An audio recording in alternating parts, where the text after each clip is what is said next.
Uncle Lou, there's a lot of stuff that Dan Mullen said over this past season, and I know I'm going to take us to somewhere, your chief rival there in the SEC Eastern Division.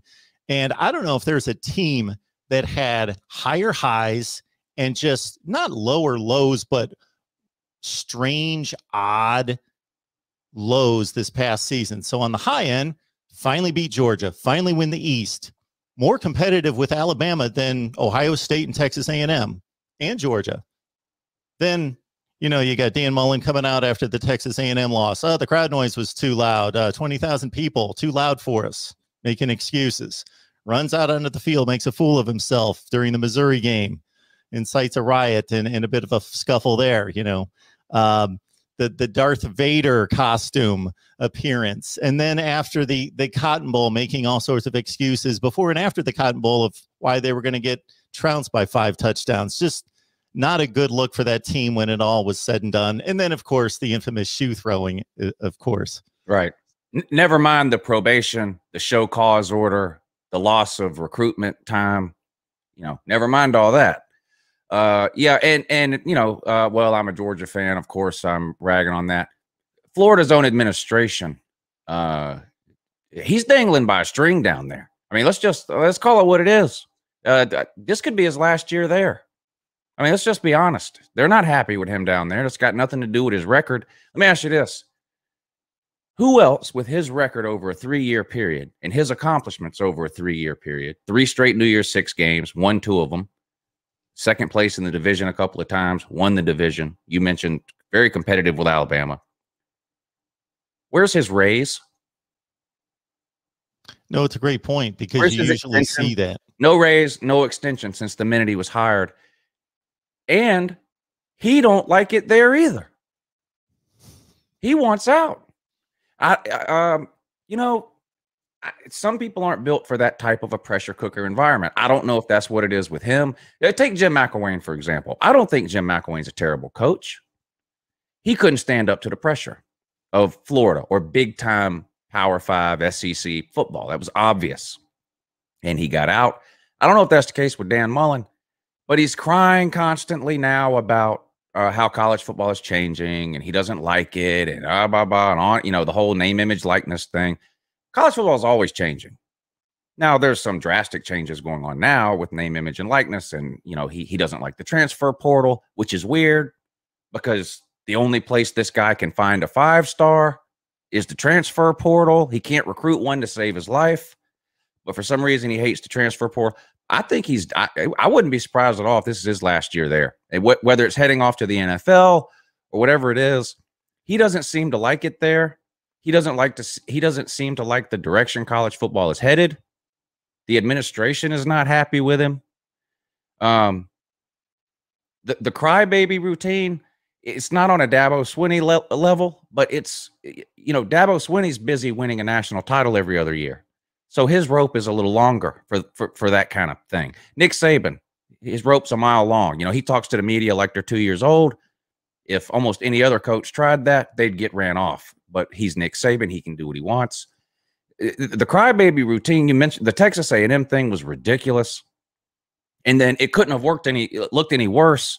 2 days later, 80% of his team is ate up with coronavirus, after he's saying, we need 100,000 people in the swamp because the reason Texas A&M beat us is because they had 40,000. Which, just take that, just think about that. Think about blaming a loss on 40,000 in attendance. Every other game you've ever coached in the SEC has been 80 to 100,000. But because they had 40 instead of 20, you lost. I mean, so, and nobody wants to hear these excuses. When you're making that kind of money, it's win and nothing else matters. Nobody. That was the same thing with Lou with the Cotton Bowl. We all understand as college football people what the deal is with bowl games. We saw North Carolina go play Texas A&M, one of the 5 best teams in the country, lose half of its offense, and they lost. They played competitively, and people walk away from that game understanding, okay, they were losing a lot of personnel, and you actually have a little bit more respect for North Carolina going down there, putting up a good fight to the end.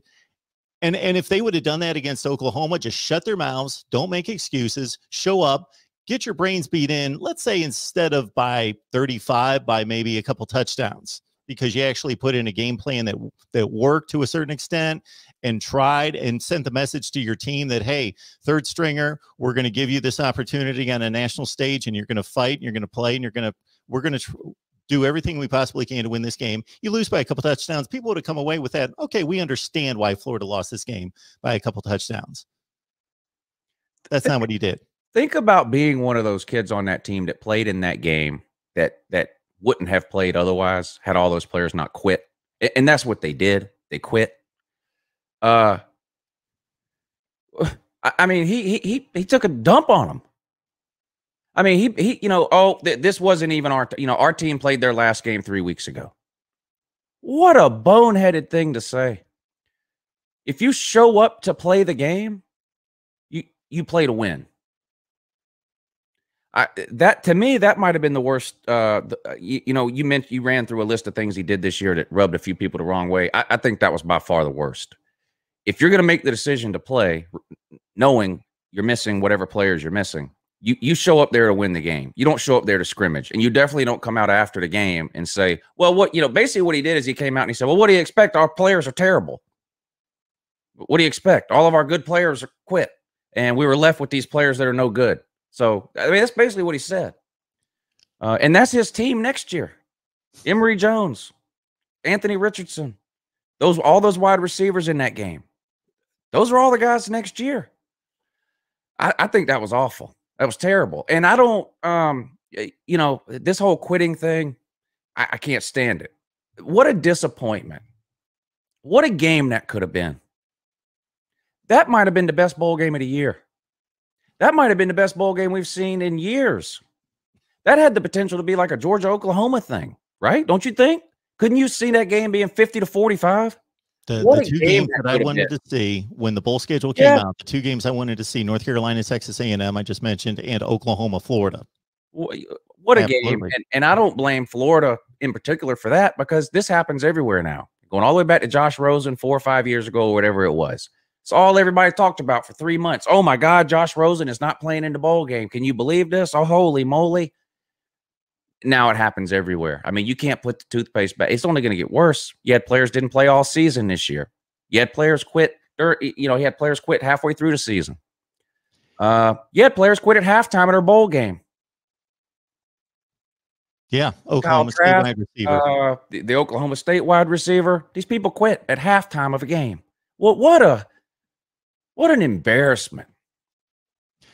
Well, back to Mullen on this note real quick.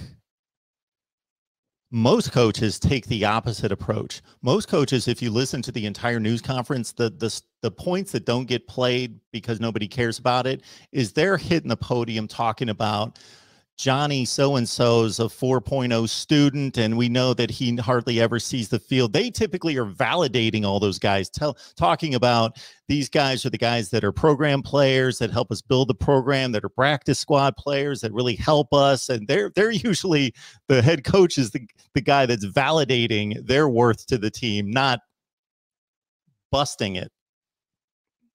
And that's I thought it was very, very disrespectful to the players on his team that did choose to play in that bowl game. And I guess we have to, I